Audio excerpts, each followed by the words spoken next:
Baik, Bapak Ibu semua, Bismillahirrahmanirrahim. Assalamualaikum warahmatullahi wabarakatuh. Selamat malam dan salam sejahtera. Semoga Bapak Ibu sehat semua dimanapun berada saat ini dari berbagai daerah di Indonesia.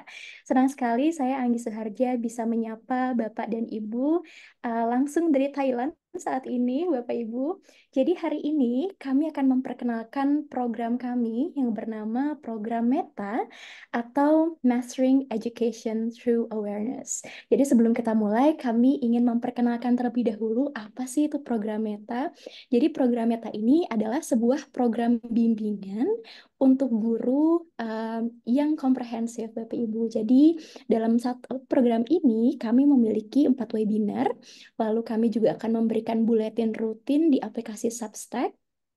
Selain itu, yang Bapak Ibu lihat di sini, di sebelah kiri, ini ada sampul dari buku panduan kami, yaitu buku Mastering Education Through Awareness, sebuah buku panduan yang memiliki lebih dari 60 skenario pembelajaran dan kegiatan praktis untuk pembelajar abad 21. Yang artinya, dari buku ini, Bapak dan Ibu bisa mengadaptasi skenario-skenario pembelajaran yang bisa Bapak Ibu lakukan di dalam kelas baik di tingkat SD, SMP, SMA, bahkan di tingkat pendidikan anak usia dini, nanti Bapak Ibu tinggal adaptasi saja seperti itu. Nah, di sini kami berharap Bapak Ibu semua bisa mendapatkan dukungan tidak hanya lewat buku yang kami berikan, tapi juga lewat ruang-ruang diskusi yang kami sediakan lewat aplikasi Substack dan juga webinar yang kami miliki.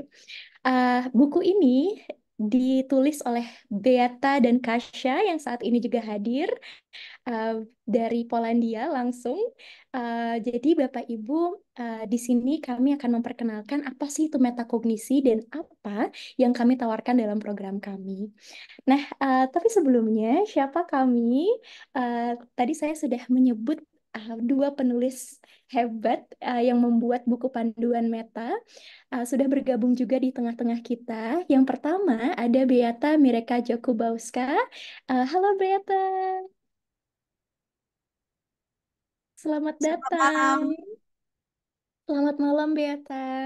Jadi izinkan saya perkenalkan Beata terlebih dahulu. Oh, or do you want to introduce yourself, Beata? I think you can just explain it in Bahasa better. Oke, cool, cool. So, Beata adalah seorang pendidik yang sudah berpengalaman, Bapak Ibu semua. Beliau merupakan seorang guru dan juga penguji bahasa Inggris yang sudah lama mengajar di sekolah menengah atas, program IB, English B. Ia juga selalu terbuka terhadap berbagai peluang dan cakrawala baru dalam dunia pendidikan. Pengalaman Beata luar biasa, Bapak Ibu sudah beberapa dekade. Beata juga sangat bersemangat dengan pembelajaran sepanjang hayat dan telah terlatih dalam metode perencanaan pembelajaran Understanding by Design. Beliau juga merancang kursus menggunakan blended learning dan pembelajaran berbasis proyek atau project based learning. Beata juga mendorong pembelajaran melalui keterlibatan sosial yang dikenal sebagai service learning dan penggunaan teknologi baru yang efektif di kelas. Selama bertahun-tahun, Beata juga telah mengintegrasikan keterampilan pembelajaran sepanjang hayat ke dalam kurikulum dan praktik pengajarannya, serta mempromosikan pola pikir bertumbuh atau growth mindset bagi guru dan siswa, serta penguasaan keterampilan abad 21 dalam mengajar bahasa Inggris. Beata juga memiliki pengalaman luas dalam merancang, mengembangkan, dan mendukung professional learning community. Semua pengalaman ini juga dijelaskan dalam panduan meta kami. Beliau juga merupakan seorang CEO dari Intercultural Education Consulting Group. Terima kasih Beata sudah hadir malam ini. Thank you Beata for coming today. We're so Terima happy kasih, to see Anggi. you. Maybe you can also just say that I have lived in Indonesia for quite some time. I have to apologize for my lack of Bahasa Indonesia, which you will, which you will hear pretty soon. But Indonesia is very, very dear to my heart. And when we began writing this book, the first thing that I thought about was a translation to Indonesia so that teachers in Indonesia can also benefit from my experience in teaching in this way, in the meta way. Yes, yes, Beata, you're being very humble. But yeah, thank you so much. Jadi Bapak Ibu Beata ini juga sudah tinggal di Indonesia selama bertahun-tahun karena beliau juga sempat mengajar di Jakarta dan Beata selalu ingin memberi kembali kepada masyarakat Indonesia. Makanya kenapa Beata membuat program ini karena guru termasuk guru-guru yang ada di Indonesia supaya mereka bisa terus berkembang. Jadi ya terima kasih banyak Beata, luar biasa sekali. Bisa melihat di sini di tengah-tengah kita ada Kasha. Kasha adalah seorang expert educator. Saat ini beliau tinggal di Polandia, beliau berasal dari Polandia. Kasha adalah seorang guru bahasa Inggris yang sudah berpengalaman lebih dari 20 tahun. Dia saat ini menjabat sebagai penguji ujian sekolah dan penguji FCE, CAE dan CPE level Cambridge. Selain itu, Kasia adalah seorang pelatih pengembangan lintas kompetensi bersama European Federation for Intercultural Learning dan koordinator regional untuk daerahnya untuk AFS Intercultural Programs Association. Mungkin beberapa dari kita juga sudah familiar ya dengan program AFS. Kasia juga menulis beberapa artikel pendidikan, pembuat bahan ajar dan pembicara dalam konferensi nasional dan internasional. Halo Kasha, how are you? Nice having you here. Yes, I'm sorry, I just muted myself. Hello, everyone. Nice to have you here. Thanks. Thank you, Kasha. Alright, jadi itu sedikit tentang kami dan senang sekali saya dalam kesempatan ini bisa berkolaborasi dengan Beata dan Kasha karena program kami juga menyasar guru-guru di Indonesia. Salam kenal Bapak Ibu, nama saya Anggi Suharja. Saya adalah seorang konsultan dan dosen di salah satu universitas di Thailand saat ini, Universitas Meva Luang. Pada tahun 2021 dan 2022 saya juga mengajar bahasa Indonesia di Columbia University Amerika. Sebelumnya saya mengajar di Melbourne, Australia. Selain itu, saya juga aktif dalam beberapa organisasi dan kecintaan. Saya juga sangat cinta pada bahasa, literasi, budaya, dan pemberdayaan pemuda. Kecintaan saya ini saya salurkan ke dalam beberapa aktivitas seperti webinar, workshop, lokakarya, serta beberapa program keterlibatan masyarakat lainnya. Jadi senang sekali hari ini bisa bertemu dengan Bapak Ibu semua. Semoga hari ini acara kita diberkahi dan kita juga bisa mendapat banyak manfaat. Baik, sebelum kita mulai, kami ada satu pertanyaan, tapi kami ingin Bapak Ibu semua menyalakan mikrofon Bapak Ibu dan menjawab pertanyaan ini bersama-sama. Nah, pertanyaannya adalah, apa alasan Bapak Ibu mendaftar webinar ini dan apa sih ekspektasi Bapak Ibu mengikuti webinar ini? Kami sudah menyediakan pengatur waktu di sini, jadi selama 30 detik Bapak Ibu silahkan berbicara, tidak usah khawatir salah dan benar, tidak usah khawatir apa yang Bapak Ibu dengar dari yang lain, karena kita semua di sini bisa berbicara bersama-sama ya. Jadi jangan khawatir. Ini namanya shout out. Jadi kita berbicara dalam waktu bersamaan. Jadi jangan khawatir, jangan malu. Kita lakukan bersama-sama ya Bapak Ibu ya. Sudah siap ya Bapak Ibu? Bisa dinyalakan mikrofonnya? Saya cek dulu ya. Oke. Tidak apa-apa, Bapak Ibu jangan malu. Boleh nyalakan saja mikrofonnya. Oke, Kang Ray, Mbak Gigi sudah, Ibu Eksti sudah, uh, Ibu Febri, Ibu Oom sudah. Terima Quite fun kasih. when you are in a public place. Ya, oke. Oke, kita coba ya Bapak Ibu. Menambah wawasan pembelajaran di kelas. Ya, terima kasih Ibu. Boleh kita ulangi lagi ya bersama-sama ya. 1, 2, 3. Menarik. Wawasan Saya ingin meningkatkan Kami kemampuan untuk mengajar kepada anak-anak, terutama untuk Gen Z, sekolah karena saya sendiri mengajar adalah lebih guru baik Gen Z lagi. atau guru baru. Jadi menambah wawasan dan pergaulan. Baik, Ini lagi belajar ini. Untuk berbicara 30 detik. bukan. Anak Ibu makan ayam kakak. Halo. Oke, terima kasih Bapak Ibu sudah 30 detik tadi. Senang sekali mendengar suara Bapak Ibu. Semua tadi saya dengar ada yang tertarik, ada yang karena ingin belajar, ada yang karena Bapak Ibu juga adalah Gen Z. Jadi Bapak Ibu juga ingin belajar ya bagaimana seorang guru Gen Z bisa mengajarkan Gen Z juga. Oke, terima kasih Bapak Ibu. Beata? Ah, saya mencoba membaca di bahasa Indonesia. Terima kasih telah berpartisipasi. Ini adalah salah satu latihan yang terdapat dalam panduan. Tujuannya adalah untuk melibatkan siswa, membangkitkan pemikiran mereka, dan melibatkan semua orang dalam pelajaran. Itu penting sekali ya. Tentu saja dalam teriakan tersebut tidak mungkin mendengar apa yang dikatakan orang lain. Jadi fokusnya adalah pada pikiran mereka sendiri. Melakukan latihan ini dari waktu ke waktu memungkinkan siswa untuk memanaskan suara mereka untuk diskusi, merasakan rasa kebersamaan dalam kelompok, secara bertahap mengatasi ketakutan berbicara. Ya, mungkin ada beberapa siswa di kelas Anda. Anda akan belajar lebih banyak di bab-bab berikutnya dari panduan.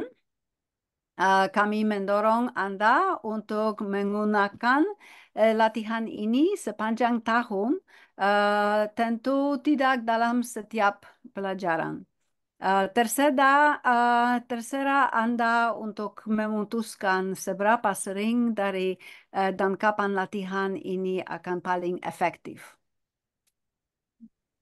Yeay, terima kasih Try Beata. very hard. Luar biasa. Jadi begitu Bapak Ibu, ini adalah salah satu hal yang bisa Bapak Ibu coba. Ini adalah salah satu kegiatan yang bisa Bapak Ibu coba di kelas Bapak Ibu. Kadang-kadang siswa merasa takut untuk berbicara di dalam kelas, tapi kalau kita berikan kesempatan mereka untuk tidak peduli apakah jawaban mereka salah atau benar, atau ada yang mendengarkan atau tidak, ini bisa menjadi sebuah pemanasan yang baik. Itu namanya shout out. Seperti itu Bapak Ibu. Nah, setelah ini saya akan bertanya kepada Ibu, mungkin kita bisa merenungkan apakah hal-hal ini pernah terjadi Bapak Ibu di kelas Bapak Ibu atau di sekolah Bapak Ibu?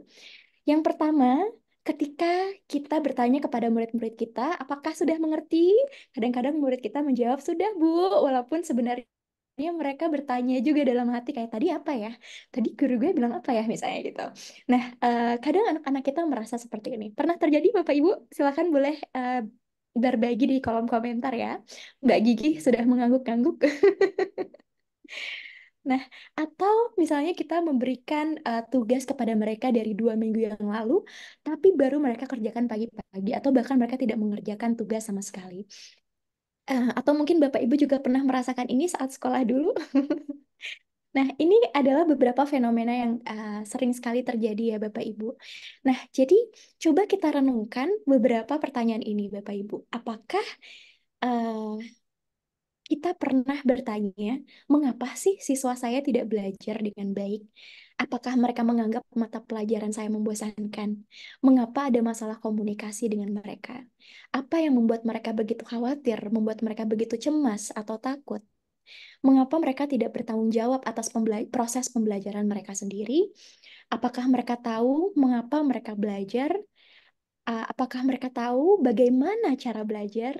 Nah, kadang kita begitu fokus pada hal-hal muatan-muatan kurikulum yang terasa berat.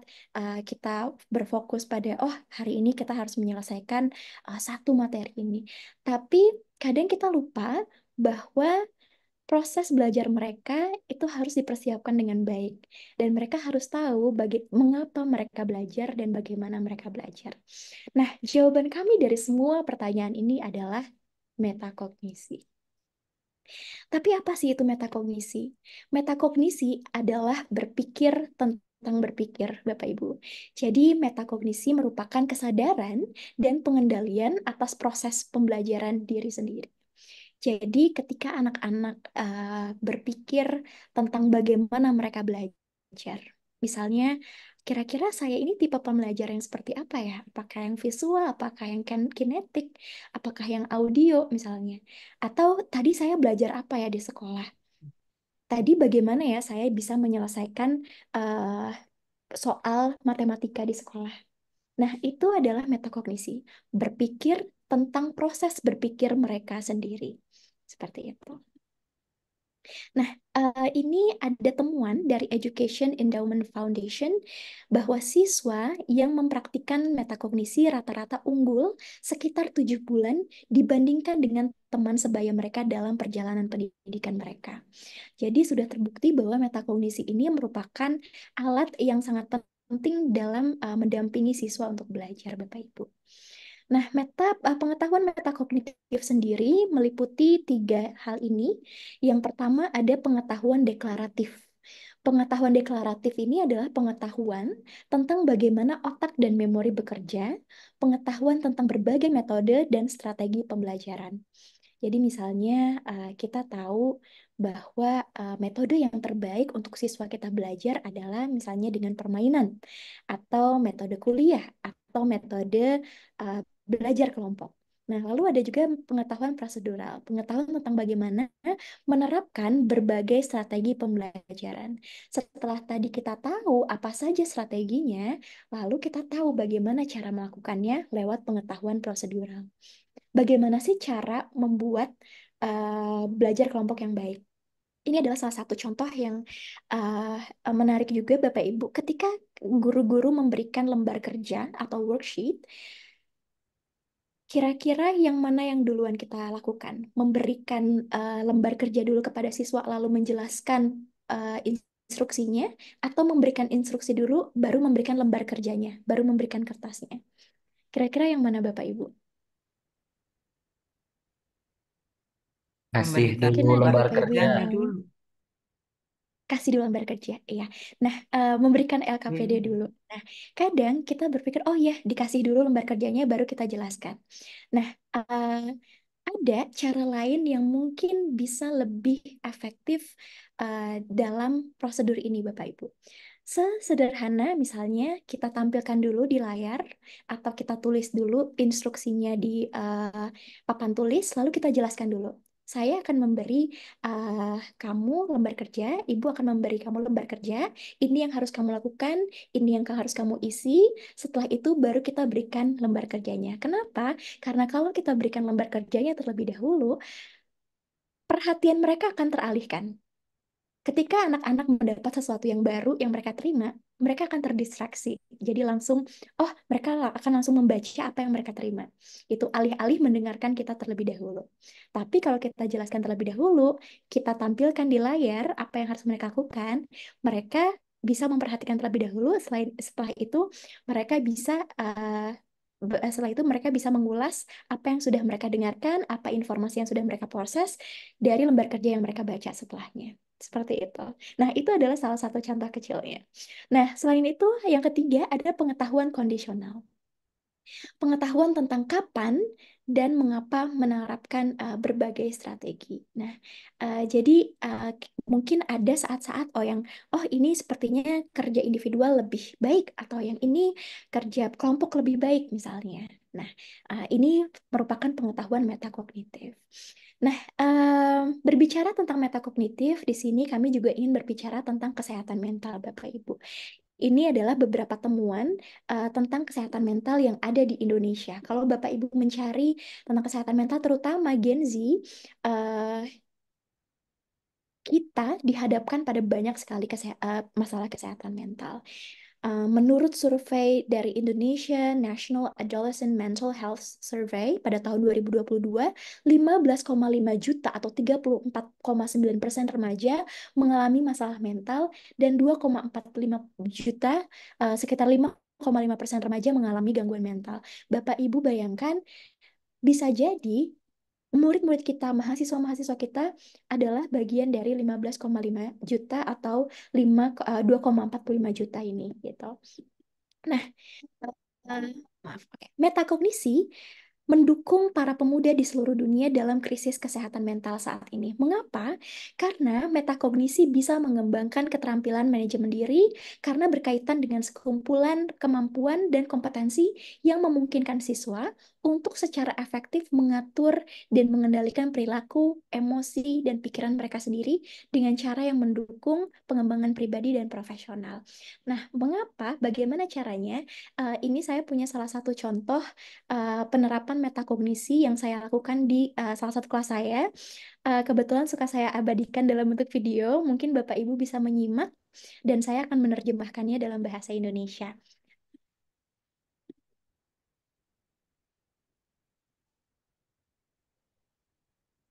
Salah satu bagian yang paling saya sukai dari mengajar adalah memberikan umpan balik. Tetapi sebelum saya memberikan umpan balik, saya biasanya bertanya dulu apa yang mereka rasakan, apa yang mereka pikirkan. Jadi, biarkan mereka untuk mengetahui apa yang mereka rasakan dan pikirkan, itu membuat mereka lebih kritis.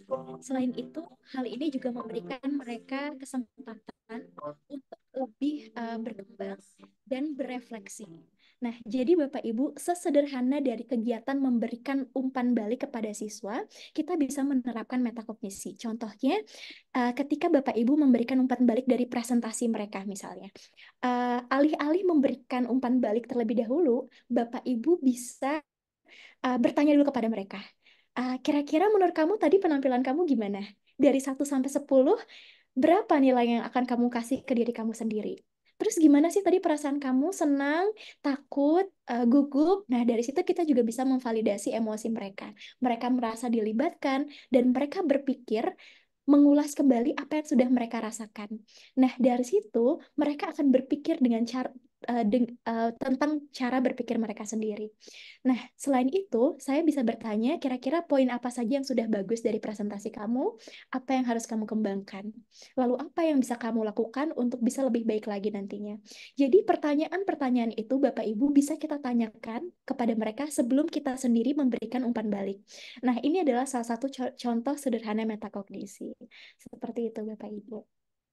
Nah, selain itu, metakognisi juga bisa mendukung hal-hal ini. Yang pertama, kesadaran diri. Memahami emosi, kekuatan dan kelemahan, nilai-nilai, dan motivator diri sendiri, serta menyadari bagaimana faktor-faktor ini mempengaruhi perilaku dan keputusan. Nah, jadi contohnya seperti di layar ini ya, yang Bapak Ibu lihat, sekolah 12 tahun tapi buang sampah sembarangan.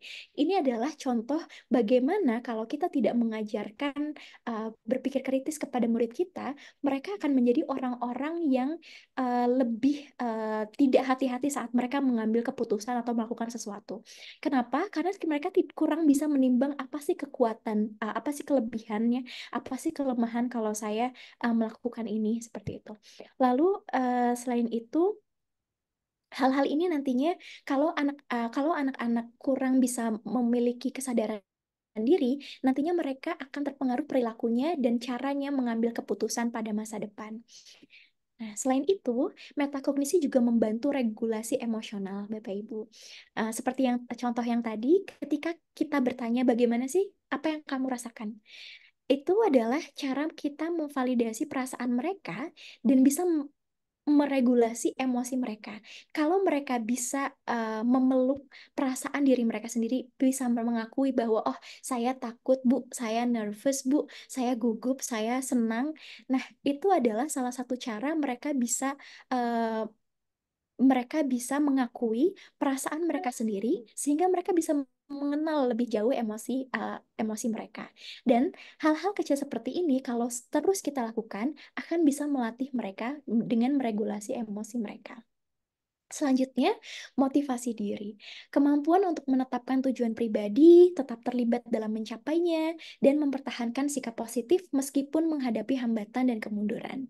Jadi motivasi diri ini juga melibatkan pemanfaatan motivasi intrinsik dan mempertahankan motivasi untuk tujuan jangka panjang.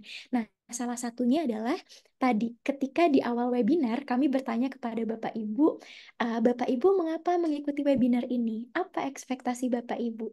Hal itu juga bisa kita lakukan kepada murid-murid kita, Bapak Ibu. Di awal semester, Bapak Ibu misalnya bisa memberikan satu kertas post-it yang kecil dan bisa kita tempel. Kita tanya kepada mereka, mengapa kamu mau belajar bahasa Inggris misalnya? Apa motivasi kamu belajar kimia misalnya? Apa sih nilai yang kamu inginkan? Nah, di situ mereka bisa sekaligus memanifestasikan apa harapan-harapan mereka dalam post-it itu bisa Bapak Ibu tempel di ruang kelas sampai akhir semester. Seperti itu. Nah, itu bisa membantu memotivasi diri mereka. Gitu. Pada tengah-tengah semester, kalau kelihatannya semangat mereka sudah mulai menurun, kita bisa ingatkan lagi motivasi mereka di awal apa. Seperti itu. Selanjutnya, manajemen waktu. Mengatur dan merencanakan alokasi waktu secara efektif antara berbagai aktivitas. Hal ini juga termasuk memprioritaskan tugas dan tenggat waktu serta menghindari penundaan. Nah, kalau kita mengajarkan metakognisi, Bapak Ibu, kita juga mengajarkan manajemen waktu kepada mereka. Karena mereka yang sudah memiliki kesadaran diri, mereka akan tahu mana yang harus diprioritaskan, mana yang tidak gitu. Nah, kita juga bisa tadi misalnya uh, melatih mereka dengan hal-hal kecil. Kita bisa menggunakan pengatur waktu. Tadi saya menggunakan stopwatch misalnya, atau Bapak Ibu memberikan mereka deadline misalnya. Nah, itu juga bisa mengajarkan mereka tentang manajemen waktu. Selain itu, manajemen stres, mengenali sumber-sumber stres dalam kehidupan seseorang dan menerapkan strategi yang efektif untuk menghadapinya. Selain itu, manajemen stres juga melibatkan penggunaan teknik relaksasi, olahraga, dan waktu luang untuk menjaga keseimbangan antara pekerjaan dan kehidupan pribadi. Nah, selain itu ada kontrol diri, kemampuan untuk mengatur dorongan, emosi, dan perilaku seseorang untuk mencapai tujuan jangka panjang. Hal ini melibatkan menahan godaan jangka pendek dan menunda kepuasan untuk manfaat di masa depan. Di buku kami, ada di salah satu skenario yang kami ajarkan, ada skenario pembelajaran yang bentuknya kerja kelompok. Nah, salah satu instruksinya adalah untuk membiarkan setiap anggota kelompok bisa berbicara. Nah, itu juga bisa mengajarkan kontrol diri kepada murid-murid kita, Bapak Ibu. Jadi, jangan sampai ketika mereka bicara, mereka terus yang bicara. Mereka harus tahu kapan teman mereka bisa bicara. Nah, ini adalah salah satu contoh kontrol diri yang kita ajarkan lewat skenario pembelajaran. Nah, selain itu tanggung jawab pribadi, mengambil tanggung jawab atas tindakan dan keputusan seseorang, mengakui kesalahan, dan belajar darinya.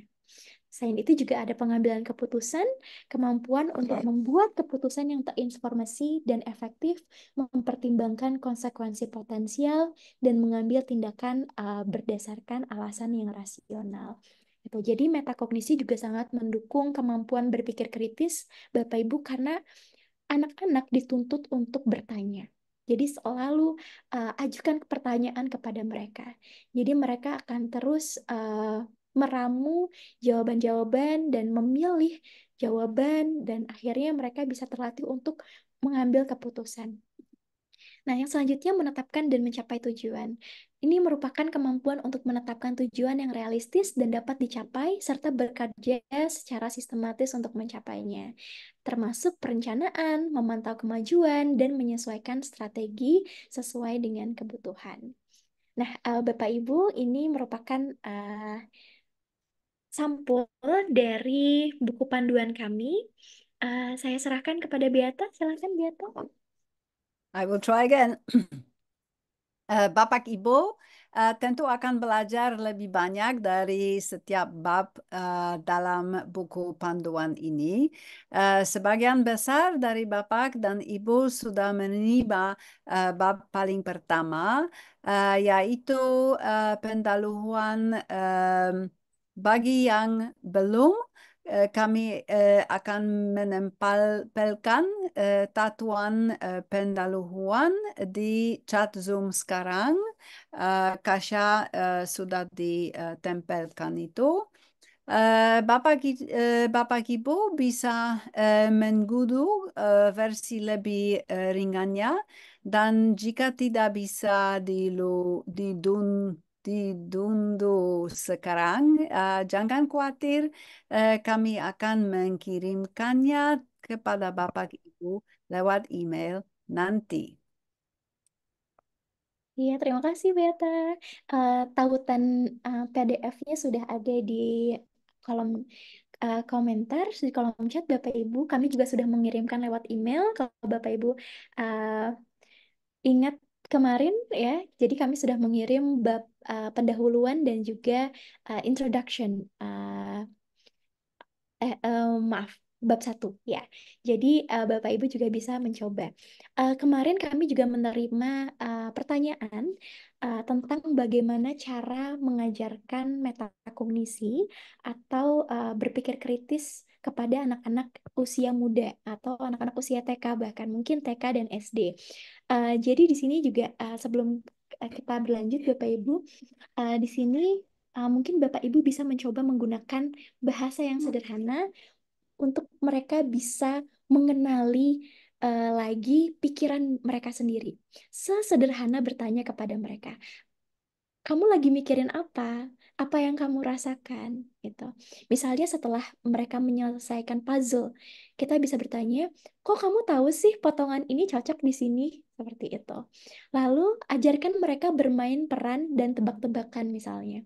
Nah, termasuk di buku ini Bapak Ibu, kami juga menyediakan beberapa permainan peran atau role play yang bisa Bapak Ibu adaptasi di kelas Bapak Ibu. Jadi mungkin untuk anak-anak usia dini, Bapak Ibu bisa sesuaikan nih skenario-nya. Nah, contohnya ketika mereka bermain peran atau misalnya bermain tebak gambar, mereka memilih gambar tertentu. Kita bisa bertanya, kenapa tadi kamu pilih jawaban itu? Itu. Nah, itu bisa membantu mereka untuk berpikir kenapa sih mereka mengambil keputusan itu. Berpikir tentang berpikir. Nah, kalau misalnya mengajak mereka bermain peran, mereka jadi Andi dan Susi misalnya. Oh, setelah bermain peran kita bisa bertanya, tadi Susi itu ngapain ya? Kenapa ya dia seperti itu? Misalnya, termasuk ketika Bapak Ibu mendongeng kepada mereka. Saya juga ingin berbagi sedikit Bapak Ibu. Ketika saya kecil, ternyata orang tua saya sudah menerapkan metakognisi. Kebetulan di sini juga ada ayah saya ikut hadir. Um, ada Bapak Ojo Suharja. Halo Papa, thank you for coming Papa. Um, jadi orang tua saya ketika saya mau tidur, itu bukan orang tua saya yang mendongeng, tapi saya yang mendongeng untuk mereka. Jadi mereka yang meminta saya untuk bercerita dengan imajinasi anak-anak, tapi mereka sangat mengapresiasi itu. Lalu mereka bertanya, itu kok kenapa ya bisa kayak gitu? Terus tadi siapa sih ya tokohnya? Nah, mungkin itu bisa dimiliki sudah punya anak,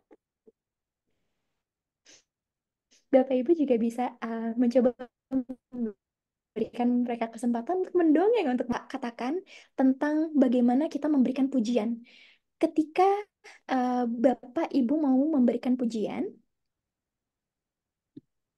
ya, ketika Bapak Ibu mau memberikan pujian, pastikan pujian itu berfokus pada proses, bukan pada hasil. Kita bisa bilang, oh bagus sekali, kamu mencoba beberapa cara untuk menyelesaikan itu. Oh, kamu keren banget. Tadi menantang ya, tapi kamu bisa loh, gitu. Jadi fokusnya sama proses, bukan sama hasil. Jadi bukan kayak, wah keren banget kamu dapat A. Tapi wah keren banget ya, kamu sudah berjuang selama 1 semester ini. Pasti banyak banget PR-nya, pasti banyak banget tugasnya, tapi kamu mampu manajemen waktu, mampu mengatur waktu kamu supaya kamu bisa menyelesaikan mata kuliah ini dengan baik misalnya. Gitu. Jadi fokus pada proses. Terus tadi ada juga bisa menggunakan storytelling atau cerita. Lalu ajarkan juga teknik self-talk kepada mereka, Bapak Ibu. Misalnya, ajarkan anak-anak untuk berbicara dengan dirinya sendiri dalam menyelesaikan masalah. Jadi mereka bisa bilang, oh aku bisa coba lagi, aku akan coba cara lain. Nah, salah satu yang ditawarkan dalam buku ini di skenario kami adalah setelah setiap aktivitas, anak-anak bisa diberi survei kecil-kecilan yang bertanya, misalnya, apa yang kamu pikirkan tentang aktivitas ini? Jadi mereka bisa mengevaluasi aktivitas itu sendiri, gitu. Nah, lalu saat bermain atau melakukan aktivitas, Bapak Ibu juga bisa bertanya apa yang akan kamu lakukan selanjutnya. Nah, ini bisa mendorong mereka merencanakan dan memikirkan tindakan mereka. Selain itu, berikan mereka waktu untuk refleksi, seperti contoh yang tadi saya berikan dalam video saya. Berikan mereka kesempatan untuk bisa bertanya kepada diri mereka sendiri, berpikir tentang pikiran mereka sendiri. Nah, kurang lebih itu juga yang akan kami tawarkan di dalam buku ini, Bapak Ibu. Nah, jadi ada 14 bab di sini, mulai dari dasar-dasar teoritis sampai peran guru dan peran siswa, seni bertanya, bagaimana strategi metakognitif, bagaimana umpan balik metakognitif itu, bagaimana peluang di pasar kerja pada masa depan, dan kemampuan untuk beradaptasi dengan pembelajaran seumur hidup. Nah, termasuk bagaimana pendekatan whole school approach atau pendekatan sekolah secara keseluruhan. Nah, ini ada contohnya. Ini adalah contoh dari bab introduction dan juga contoh dari bab 1 di sini, Bapak Ibu. Nah, ini contoh bagaimana kita bisa menerapkan metakognisi di dalam kelas kita. Nah, contohnya ini ada kegiatan. Oke. Nah, ini pengantar pengembangan keterampilan berpikir dan pembelajaran reflektif. Nah, di sini Bapak Ibu bisa memasangkan siswa tergantung tingkatan kelas dan pelajaran. Nah, Bapak Ibu bisa memilih satu konsep matematika yang setidaknya 1 sampai 2 tingkat lebih rendah dari pengetahuan matematika yang kira-kira mereka miliki saat ini. Jadi misalnya kalau mereka sudah belajar tentang perkalian dan pembagian, sekarang mereka bicara tentang misalnya akar. Nah, Bapak Ibu bisa kembali dulu pilih topik perkalian atau pembagian yang sudah pernah mereka ajarkan. Nah, setelah itu secara berpasangan, siswa harus bisa memikirkan bagaimana cara mereka menjelaskan tentang konsep pembagian atau perkalian kepada seseorang yang lebih muda dari mereka, misalnya. Nah, di sini kita dorong mereka untuk bisa menulis, menggambar, atau merekam video, atau menggunakan alat bantu apapun. Nah, tujuannya untuk menghasilkan penjelasan dalam berbagai bentuk media. Nah, di sini kita ajarkan kreativitas kepada mereka, ajarkan berpikir kritis kepada mereka.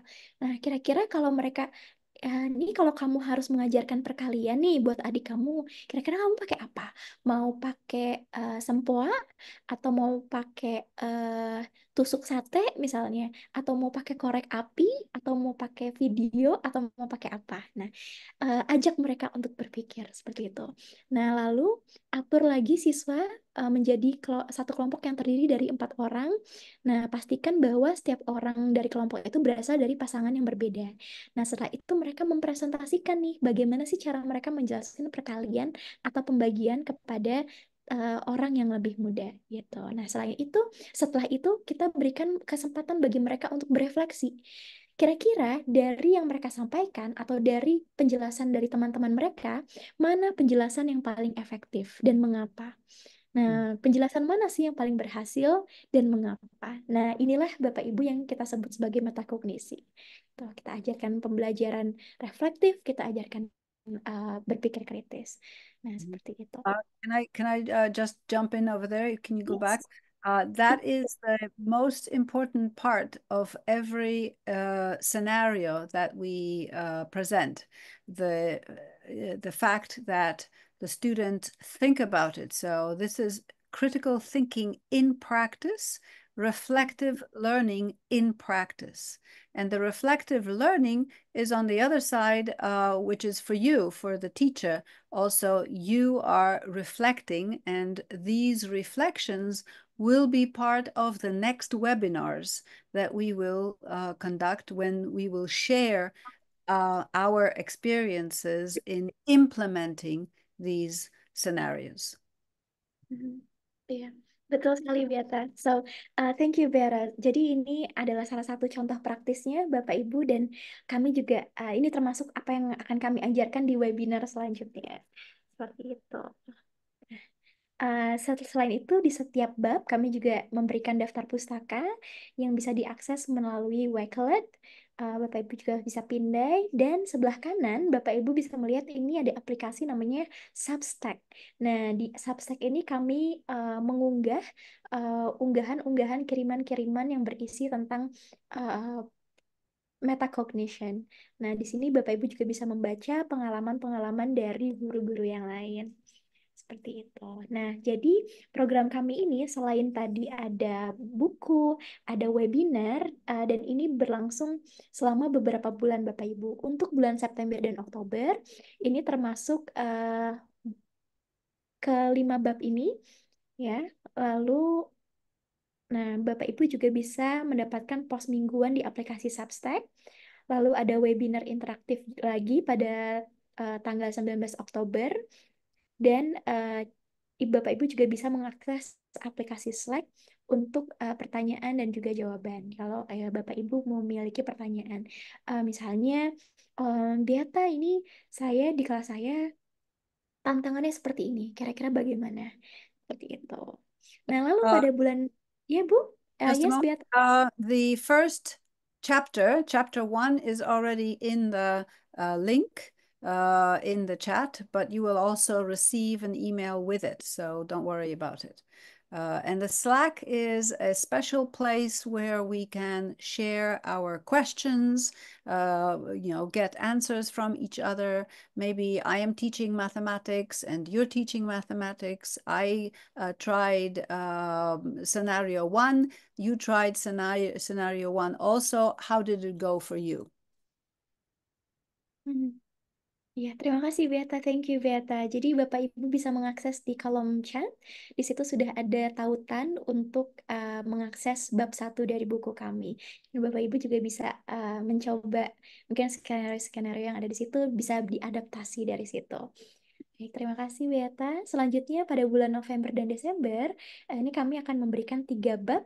Jadi secara bertahap ya Bapak Ibu. Jadi mulai dari 5 bab, lalu 3 bab. Lalu sama ada post mingguan di Substack, lalu ada webinar interaktif juga di awal Desember. Webinar kali ini kami lebih banyak memberikan informasi, tapi di webinar-webinar selanjutnya, ketika Bapak Ibu sudah bergabung, nanti Bapak Ibu akan juga banyak aktivitas di breakout room untuk bisa berbagi dengan guru-guru lainnya. Nah, selain itu, Bapak Ibu juga tentunya bisa mengakses aplikasi chat Slack untuk pertanyaan dan jawaban. Lalu pada bulan Januari dan Februari, ini ada 3 bab yang akan Bapak Ibu dapatkan. Selain itu, tentunya sama ada posting mingguan di Substack. Kami akan membagikan komentar tentang penerapan skenario yang sudah dilakukan oleh beberapa guru. Lalu ada webinar interaktif pada akhir bulan Februari. Nah, nanti hasil dari webinar interaktif ini berupa praktik dan hasil terbaik, jadi best practice-nya kami akan bagikan juga. Anda juga bisa chat di aplikasi Slack untuk pertanyaan dan jawaban. Seperti itu, Pak Guru. Nah, pada bulan Maret dan April, ini bab yang akan kami berikan.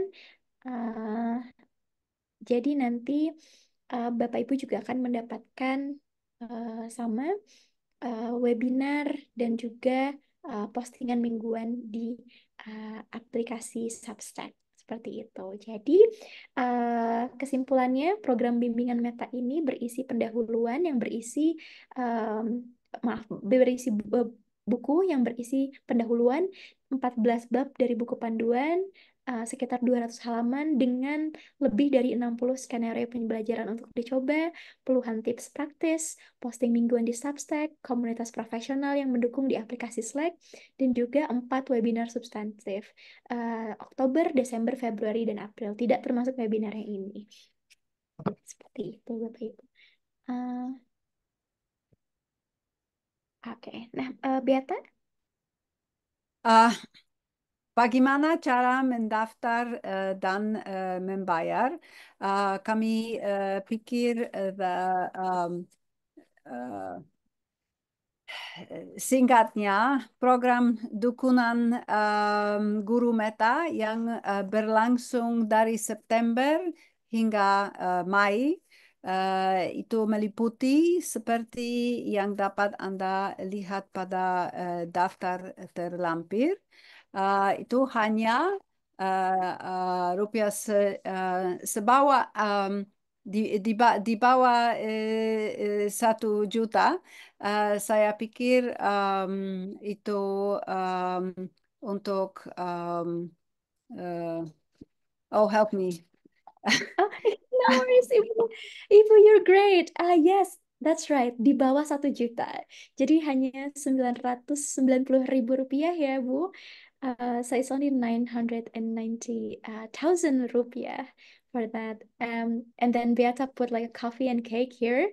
Kami juga di sini bukan berarti Bapak Ibu akan mendapatkan kopi dan kue, tapi kalau dipikir-pikir lagi, mungkin biaya kita untuk ngafe-ngafe cantik juga sekitar ini ya, Bapak Ibu. Jadi mungkin alih-alih ngopi cantik tiap minggu, mending kita ikut program Meta untuk beberapa bulan ke depan sampai bulan April minggu depan. Seperti itu, Bapak Ibu. Beata, over to you. Is there anything? Yeah, I wanted to say that I really believe that this program will be very helpful to many Indonesian teachers who don't have the kind of support throughout the whole year to support them in making a really very important change in the way that their subject is taught to the students who will join the workforce,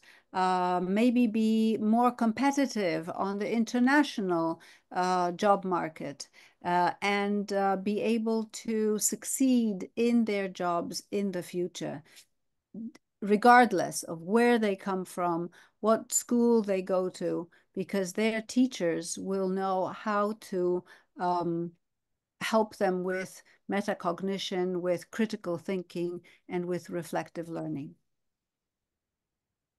Thank you, Beata. Thank you so much.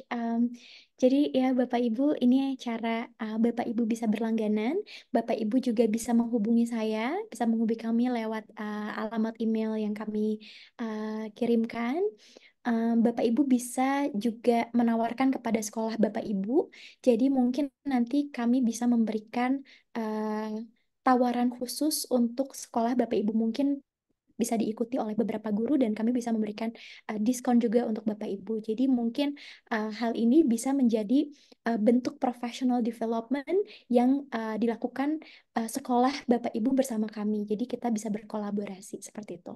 Jadi mudah-mudahan malam ini Bapak Ibu mempunyai informasi yang bisa berguna Bu untuk Bapak Ibu dan bisa disampaikan juga kepada pihak sekolah. Mudah-mudahan Cara termudah adalah dengan meng-upgrade langganan gratis pada Substack. Yes, ya. Yang berbayar. Terima kasih Beata, betul Bapak Ibu. Jadi Bapak Ibu pergi ke aplikasi Substack, lalu Bapak Ibu bisa klik upgrade gitu. Jadi di-upgrade ke yang berbayar seperti itu dan bisa dicicil juga di aplikasi Substack seperti itu. Ikuti kami juga di media sosial, Beata. Kami juga ingin menjaga Bapak Ibu untuk menonton video di saluran YouTube kami. Kami akan mengunggah lebih banyak video. Terima kasih Beata. Baik, Bapak Ibu, Ada pertanyaan? Silahkan kalau Bapak Ibu memiliki pertanyaan tentang metakognisi, tentang berpikir kritis, tentang mengajar, atau tentang program kami, Bapak Ibu bisa langsung bertanya atau bisa menulis pertanyaan di kolom komentar. Sudah follow IG, terima kasih Mbak Diana. There's one more. Did you make that last one? Yes, Beata, which one? Last Oh, slide. yes. Next slide. Yes. Oh, okay. I'll put it after this in the end. Oh, okay. Okay. Oh, ya. Mbak Diana, silakan.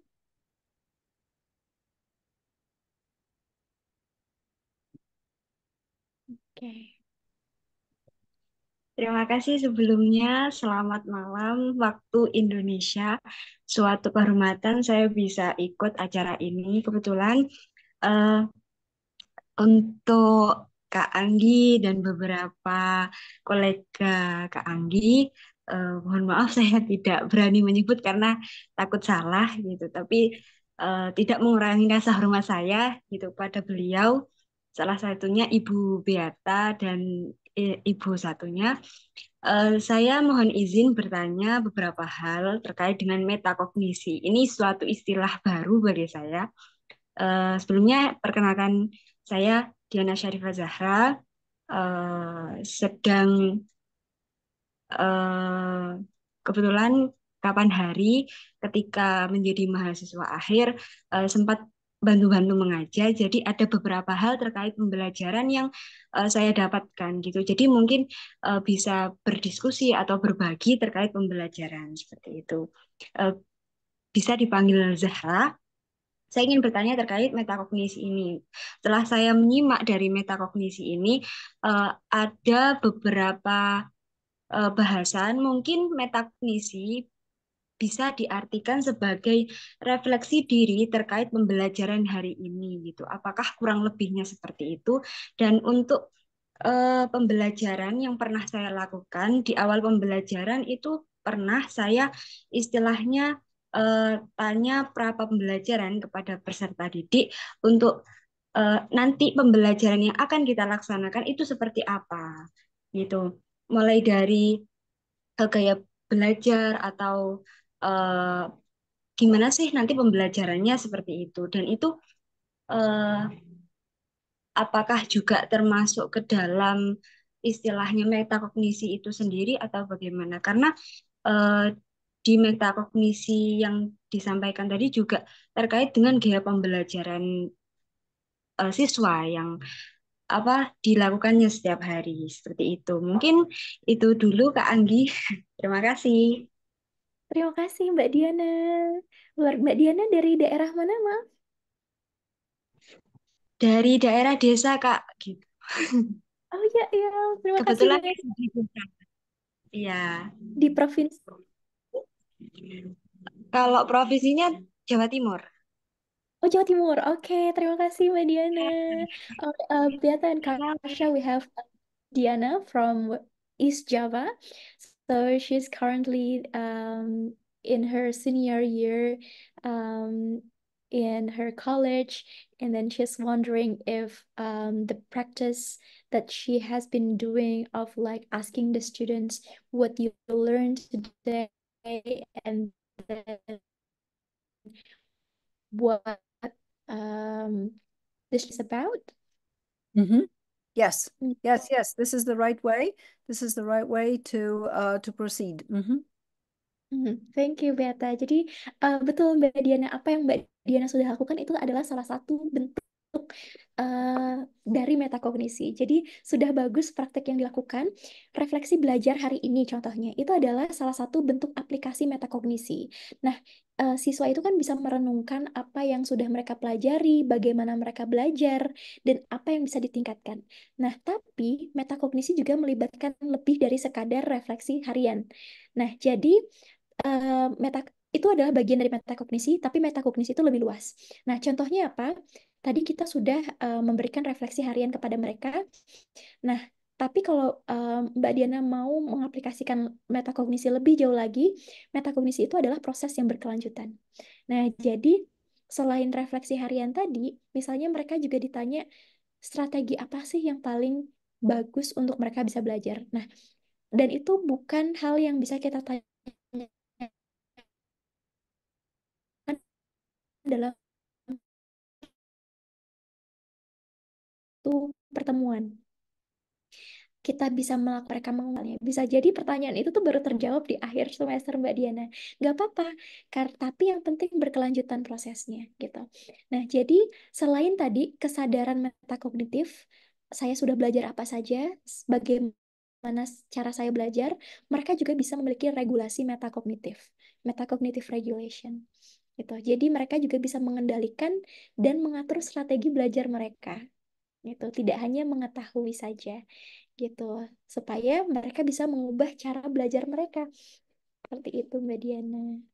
Apakah sudah terjawab Mbak Diana? Eh, Sebelumnya terima kasih ya, saya mengapresiasi baik juga kegiatan ini dan juga oh ternyata metakognisi seperti itu. Jadi mungkin bisa di awal dan di akhir pembelajaran itu dilakukan refleksi seperti itu ya.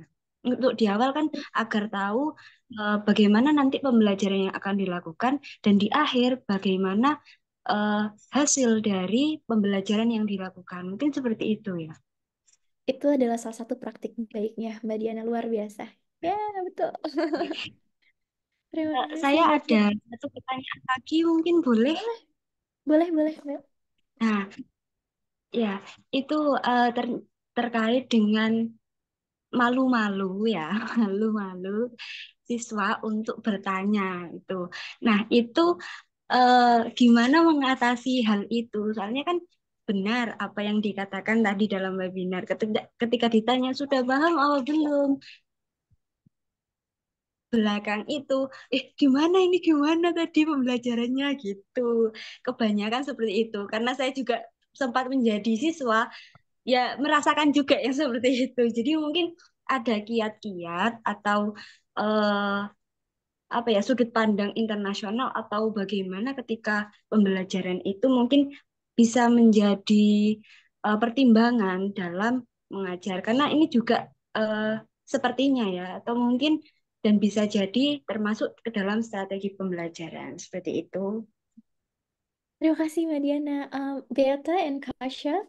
So Diana asked about tips for teaching students who are shy. So, what do you think? Do you have like any tips? We have many scenarios in the book that take into account shy students and students who aren't feeling good about group work. So that will be very helpful to you. And also we are hoping that when you join the Slack community and you will be asking such questions, that other teachers in the community will be able to let you know, this is what I am doing with my students. This is how I applied and adapted this scenario from this chapter or that chapter into my class. And I teach physics, or I teach biology, or I teach grade 6, or I teach grade 9 or 11, because the scenarios are adaptable. So you will be able to find a lot of help through this program. I can also add something, but perhaps you want to translate what Beata said first, Angie, right? Yes. Okay, so just translate, and then I will say what I can add something too, yeah. cool, thank you. Jadi Mbak Diana tadi Beata bilang kami juga menyediakan semua skenario yang kami punya di buku ini itu juga memperhatikan berbagai karakter siswa, salah satunya siswa-siswa yang malu-malu. Jadi nanti Mbak Diana juga bisa baca dari buku ini. Oke, dari Kasya. Okay, I just wanted to add that actually the idea of metacognition and the very start of it is with each student setting his own goal, right? So there is a lot of room, a lot of place for individual approach in all this. So this is like one of the fundamental things, actually. Ya, ya. Terima kasih Kasya. Thank you Kasya. Jadi Mbak Diana tadi kata Kasya, uh, metakognisi itu uh, jadi gagasan utama dari metakognisi adalah setiap siswa itu mereka uh, set tujuan mereka masing-masing dan ini tuh merupakan salah satu pendekatan individual gitu loh Mbak Diana. Jadi mungkin pendekatan individual ini bisa dilakukan untuk bisa membantu siswa-siswa yang mereka merasa malu gitu. Jadi kita tidak serta-merta menyeragamkan mereka semua. Karena siapa tahu mereka punya tujuan yang berbeda gitu. Jadi pendekatan individual ini pendekatan yang bisa dilakukan untuk bisa membantu mereka melalui metakognisi seperti itu. I can also add that we facilitate a lot of group work and pair work where students can learn from another. So if there is a shyer student, he can always benefit from this learning environment. Thank you, Kasha. Jadi Mbak Diana, skenario-skenario pembelajaran yang kami rancang, termasuk di dalamnya ada belajar secara berpasangan dan secara kelompok. Nah, jadi strategi-strategi ini juga bisa dipakai untuk siswa-siswa yang pemalu, karena kalau mereka berpasangan atau dalam kelompok kecil, alih-alih kelompok besar seperti langsung satu kelas gitu ya, kalau kita tanya, ada pertanyaan terus kayak mereka malu kan gitu kan kadang. Nah, tapi kalau mereka di kelompok-kelompok kecil atau mereka berpasangan, nanti kita bisa datang satu persatu, nanti kita bisa tanya mereka gimana belajarnya, ada kesulitan atau enggak, ada pertanyaan atau enggak. Nah, itu salah satu cara yang bisa mengakomodasi siswa-siswa yang pemalu seperti itu.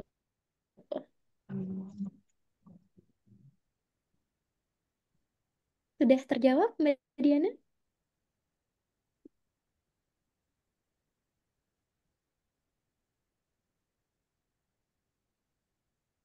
Oke? Baik, terima kasih in advance atas penjelasannya gitu. Mohon maaf saya menggunakan bahasa Indonesia karena terbatas juga saya menggunakan bahasa Inggris dan bersyukurnya acara pada malam ini dalam waktu Indonesia dan bisa juga menggunakan bahasa Indonesia. Saya mengapresiasi baik kegiatan ini dan mendukung lebih lanjut apabila nanti kegiatan ini berlangsung secara kontinu atau secara berlanjutan seperti itu. Terima kasih, mohon maaf. Saya Diana Syarifah Zahra. Terima kasih sudah dipersilakan untuk bertanya dan terima kasih juga untuk jawaban-jawabannya. Ini juga memantik bagi saya, mungkin bagi pertanyaan-pertanyaan setelah ini. Terima kasih. Terima kasih Mbak Diana. Thank you so much. Okay, do you still have time, Beata and Kasha?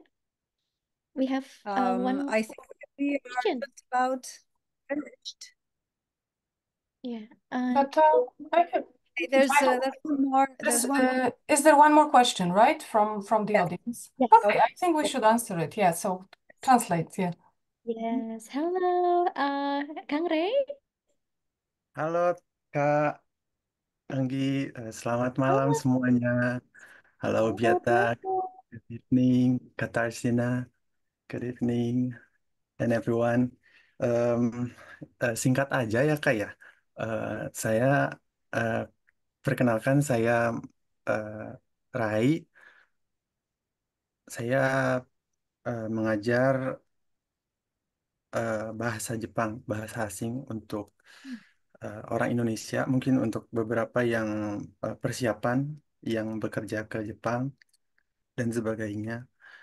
Em, dalam kasus yang Rai hadapin, mungkin bukan dalam skala besar gitu ya, Teh, dalam suatu kelas. Jadi lebih condong sedikit ataupun bisa dibilang ada privat juga.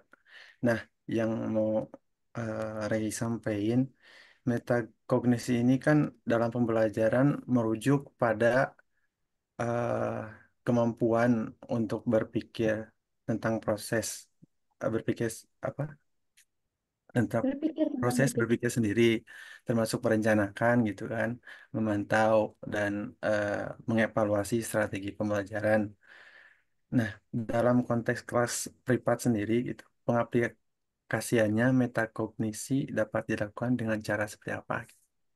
Itu sih yang eh, pengen Rai ketahui gitu. Okay. Thank you, Kang Asik. Ray. Thank you so much. Okay, Albiata and Kasha, I put the translation in the chat. Okay. So Ray teaches Japanese for Indonesian, and in his case, he teaches small classes. So what do you think about applying metacognition in small classes? How do you implement it with your Yes, students? this is excellent. This is actually a very excellent question because I hope that during the webinar you heard that it is possible to apply these scenarios in big classes, but also Hmm. in small classes. So it doesn't matter how many students you have. Right now I teach online and I have one or two students, and it works also in the same way. Maybe not the group work because you have an individual student, but definitely in a small class you can also apply this, and but it also works in big classes as well.